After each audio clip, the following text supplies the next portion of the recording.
স্বাগত জানাচ্ছি লক্ষণ সাহার জমিদার বাড়ি থেকে। আপনারা যারা সময় স্বল্পতার কারণে এই সকল হিস্ট্রিক্যাল প্লেসগুলো ঘুরে দেখার সুযোগ করতে পারছেন না, আপনাদের জন্যই আজকের এই ভিডিওটি। তো চলুন ঘুরে দেখি এই জমিদার বাড়ি।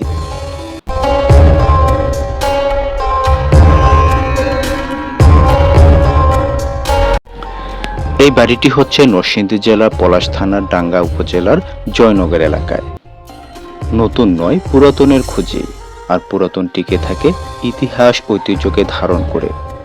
কালের বিবর্তনে জমিদার প্রথা বিলুপ্ত হলে গেলেও আজও ইতিহাসে সাক্ষী দিতে ধুলোমাখা গায়ে দাঁড়িয়ে আছে লক্ষণ সাহার এই জমিদার বাড়িটি।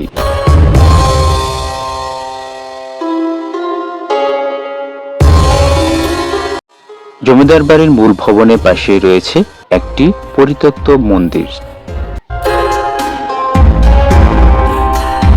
প্রাচীন এই সকল স্থাপত্যের যে জিনিসটি আমাকে সবচেয়ে বেশি আকর্ষণ করে সেগুলো হচ্ছে এদের নকশা। অত্যন্ত সুন্দর এই সকল নকশাগুলো অবশ্যই আপনাকে আকর্ষিত করবে।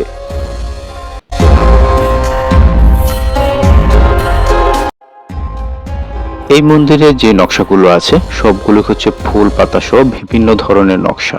অনেক মন্দির দেখেছি যেগুলোতে নকশার মধ্যে অধিকাংশই থাকে দেবদেবীদের প্রতিকৃতি, কিন্তু এই মন্দিরের নকশায় কোনো রকমের দেবদেবীদের প্রতিকৃতি রাখা হয়নি।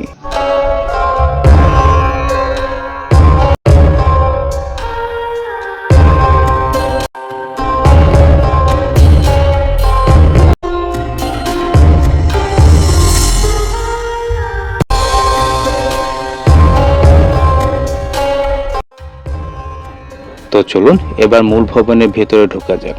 প্রথমে বাঁ পাশে যে ওয়ালটা আছে ওই ওয়ালে গেট দিয়ে ঢুকেই আপনি যে দৃশ্যটা দেখতে পাবেন, এখানে ছিল এক সময় বাগান। তো বর্তমানে এখানে বাগান নেই, পুরাতন ভবনটাই ঠায় দাঁড়িয়ে আছে ইতিহাসের সাক্ষী হয়ে। বাগানের জায়গায় দখল করে নিয়েছে জংলি গাছপালা।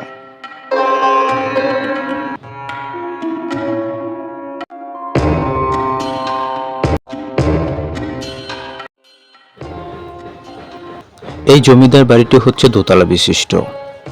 নিচের এবং উপরের কক্ষগুলো মিলিয়ে সর্বমোট 25টি কক্ষ রয়েছে এখানে।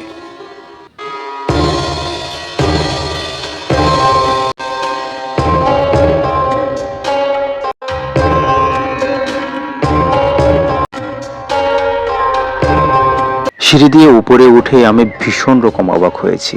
অত্যন্ত সুন্দর একটি ছাদ। এই ছাদ থেকেই বাগান এবং এখানকার চারপাশের প্রাকৃতিক পরিবেশটা দেখা যায়। আর ছাদের সাথেই আছে বেশ কয়েকটি রুম, যেগুলোর দেয়াল এখানে প্রলেপটা না থাকলেও রঙিন ইটগুলো দেখা যাচ্ছে। এই লালচে ইট, চারপাশে সবুজ প্রকৃতি, সবকিছু মিলিয়ে এখানকার ভিউটা খুবই সুন্দর, খুবই মনোরম। ছাদের পাশে বেশ কয়েকটি থাকার রুম আছে। এই রুমগুলো এমনভাবে ডিজাইন করা হয়েছে যেন সারাদিনই সূর্যের আলো বাতাস প্রবেশ করতে পারে।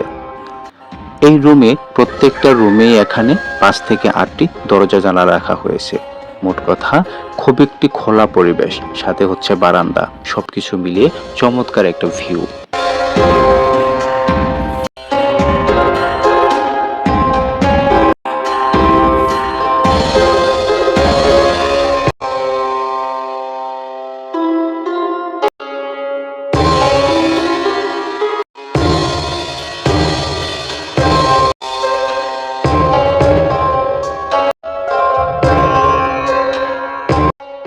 অনুমান করা হয় এই বাড়িটির বয়স হবে 170 বছর।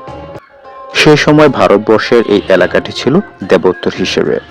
মূলত দেবোত্তর বলতে বোঝায় ওয়াকফ জমি, যার খাজনা দিতে হয় না। আর এই বাড়িটি নির্মাণ করেছিলেন লক্ষণ সাহা, ছিলেন প্রধান জমিদারের অধীনস্থ সাব জমিদার। জমিদারি প্রথা বিলুপ্ত হবার পর এই বাড়িটি কিনে নেন আহমদ আলী নামক একজন, যিনি পেশায় ছিলেন উকিল। তাই অনেকে এই বাড়িটিকে উকিল বাড়িও বলে থাকেন।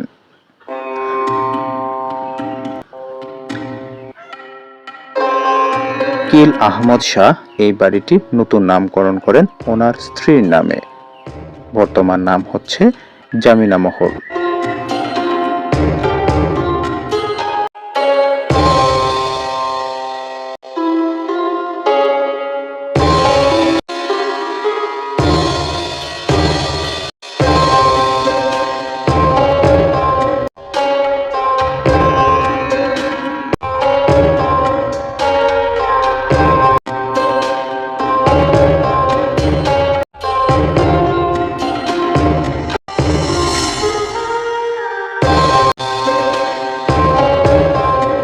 জমিদার বাড়ির মূল ভবনের পাশে রয়েছে অর্ধনির্মিত আরো একটি ঘর। এর পাশে রয়েছে পুকুর, আর পুকুরের পাশে রয়েছে একটি মঠ।